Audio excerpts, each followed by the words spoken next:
ज़्यादा पानी है ना।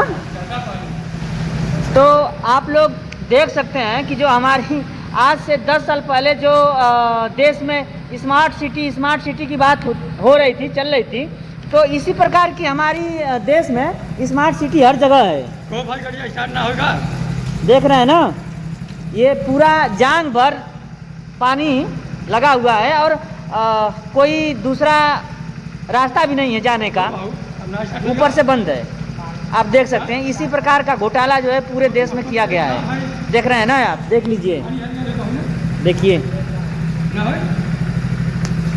और आप लोग हिंदू मुस्लिम करते रहिए, आपस में लड़ते रहिए, और जो बैठे हैं गद्दी पे वो जो है मलाई खाते रहें। बहुत बहुत धन्यवाद।